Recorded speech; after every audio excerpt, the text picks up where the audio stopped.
आज माशाल्लाह मेरे पर भी खलील गोड फार्म के ऊपर सिर्फ 2 गब्बन बकरियों की लाट आ चुकी है, जो पाकिस्तान की नंबर 1 और राजनपुरी गुलाबी बकरियां होती हैं।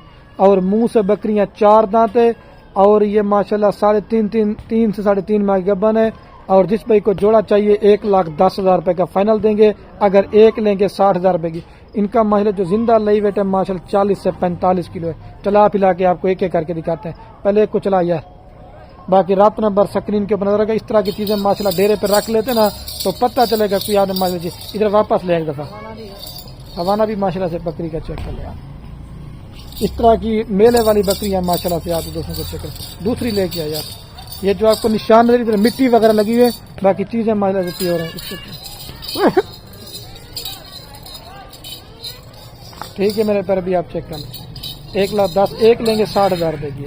बाकी रात नंबर स्क्रीन के ऊपर जल्दी रात तक कर लेते।